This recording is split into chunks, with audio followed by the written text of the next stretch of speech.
everybody, Tom Barnish, Chicago scene out in Schaumburg at AXPONA. It's all things audio, and I mean all things in-ear, surround sound in your home theater, even your car. And I'm here with a friend of mine, an old radio friend of mine. This is Cheese. How are you, sir? I'm doing great, Tom. How are you doing, man? Awesome, man. We're all things sound, and this is an incredible. What do we call this thing? An event? I feel like calling it an event is more than a convention, right? Yeah, because they have, like you said, they have everything from car audio to home theater audio to speakers, headphones, anything that has to do with audio, you can find it here. And it's high-end audio, but it does have, lower levels, so it's not just for the people that want to spend $375,000, for a stereo setup. They have lower stuff, so it goes from everybody. So anybody that likes audio should definitely come out. Right, and we went on a little tour. You kind of walked me around a little bit, and we found this unique place right here in Chicago, and it's the first of its kind for something like this about car audio. Talk about that. Yeah, that's the first time AXPONA has had a car audio display, because they've never thought that. They think, people just put that big subwoofer in the back and that's all they do. Right? Yeah. But this guy took, and it's from Chicago, Showtime Audio, he took high-end audio equipment and put it in the car. So as you can see, there's like, the trunk is filled with wires and everything, and the subwoofers are hidden in the panels, and it's amazing. And the sound that comes out of that is something like you would hear in your house. That's what he wanted to recreate. He was an audio guy, but he couldn't find a great car audio system, so he built his own, and it's amazing. And I think that's the future, because people want to hear good music. You spend a lot of time in your car. Yeah, especially in Chicago, when I think the average time in the car a year is some ridiculous amount of like 50 hours or something crazy. It's horrid, yeah. We walked by a place that had all these tubes, and I didn't know that was a thing, but I've seen it all over the place here. That's the thing. They are bringing back the old-fashioned tubes, but they do it in a way as to where it looks like a piece of art. Yes. It's not just, what is it to cover that? It's like, no, it's part of it because it looks cool and it looks old, but it makes everything sound so much better and fuller than the electronic components that they can get. So, but they do have the electronic components you can get here too, but a lot of them have those tubes, and when you show it, it just looks amazing because you see the inner workings of it, and it doesn't look like something that shouldn't be shown. It looks like it should be there. Right, it's like looking at a muscle car when it's all chromed out. Yeah, exactly, right? Yeah, and then we walk by, because you can't have a music convention like this, or a sound convention I should say, without having music and vinyl. And we walk by this particular booth that remasters these old masters into these beautiful sounding vinyl. What I'll try to do. Yeah, Music Direct. They started here in Chicago. I think they still have a store here in Chicago, but they sell vinyl, they sell old vinyl, they sell the brand new vinyls, and I don't know if he told you, but the difference between these vinyl records, you see the new vinyl records out. Yeah. Queen, on 180 kilogram, it's pressed on that, and I asked him, I said, what's the difference?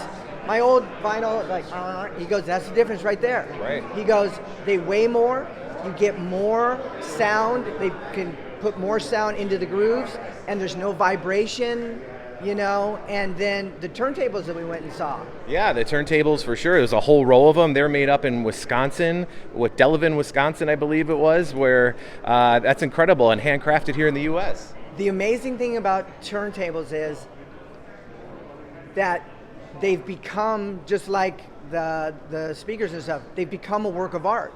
They've turned the turntable from just being the Technics 1200, which everybody had back in the day. Sure did. You can still get those, but they have these custom-made ones that are just beautiful, and they sound amazing, and the quality, which I never knew. I would run to Radio Shack and get a needle for my record player.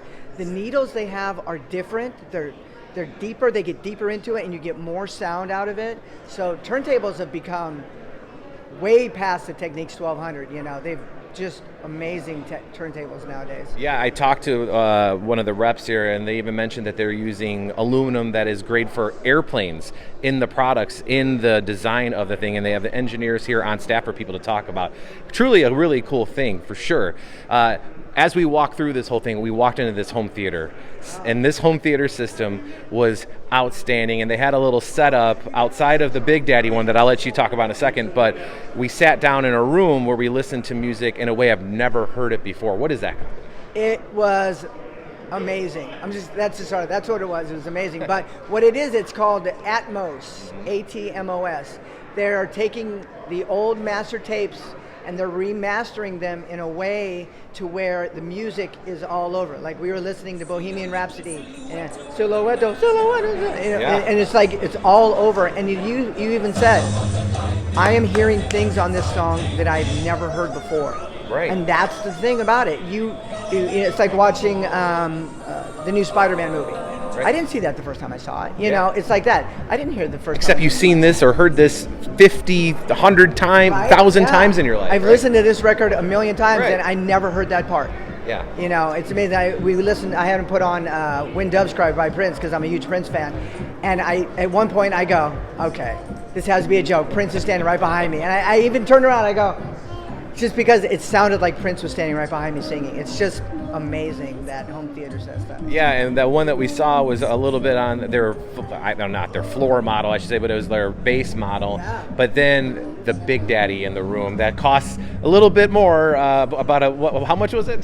$750,000. $750,000. Yeah, but if you have the money, do it. It's worth it. If you listen to music at home and you love music, that's the way to hear it. And if you can afford that, they have versions that you can tone down. Sure. Turn down That was the Big Mac Daddy version. That was the Big Mac Daddy. Yeah. But you could get in for around like $300,000 and have an amazing system. But that $750,000 one, I've been like, I'm going to take this home with me now. Right. And mortgage my house, my car, everything. I want this now. But yeah, and they have. That's a perfect example of what this place has to offer, because you have the different rooms where you go into different listening rooms, and they have the different components there for people who want certain things. And even now, what's turned out to be something a little bit bigger is the in-ear or headphones market, where we walk through and there's all these different subsets of different types. Most people think Bose or Sony and that's it. There's so many more, and we stopped by one where they literally had like a periodic table of elements behind them because they use elements for different earbuds and they're interchangeable. The thing about that is they use these different elements and they're like, well, the beryllium, that has a better bass sound. Right. And it's high end, like, I don't know the periodic You're too high. chart, but they had them all up there. And she says, this one is for bass, this one's if you want higher, high end. And they all had different sounds because they're made with different chemical elements, whatever they call different them. things. There was even one with that diamond cut in there where you different sound. Incredible. It's just a lot of fun. It's amazing. So, but there are over 130 listening rooms.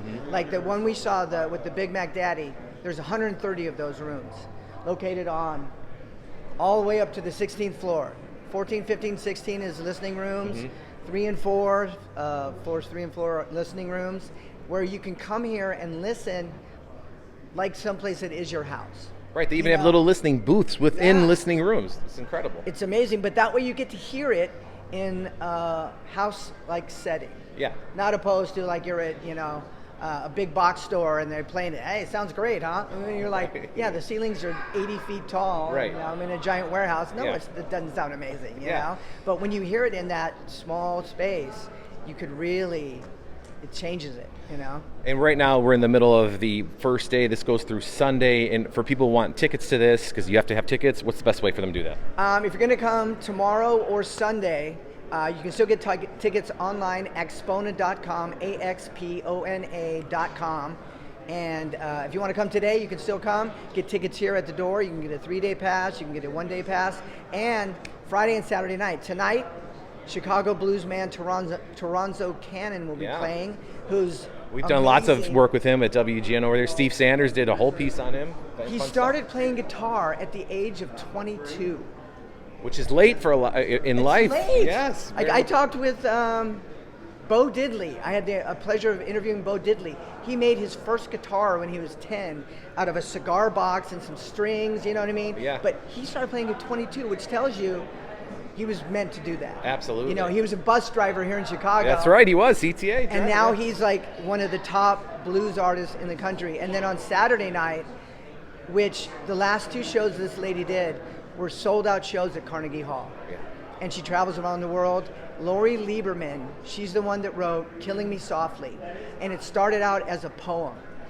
She wrote a Incredible. poem, and then she thought, well, this would be a good song. So she put it into a song. She sang it back in the day, and then the Fugees brought it back, and people have sampled it, and it's... And here she is today, traveling the world, singing that song, and she's had a wonderful life, I'm sure, for her. Oh, yeah, and she's going to be here Saturday night, and it's really, when you think about it, it's a very intimate setting. Right. Maybe 200-300 people tops, you know, so you're going to get a great show. You're going to be able to see, and the sound, obviously, is going to be amazing. Awesome. Cheese, thank you very much. I appreciate the time and taking me around.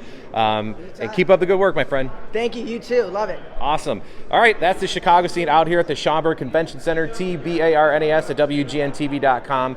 If you have a suggestion for that Chicago scene segment, tbarnes at WGNTV.com. We'll see you later.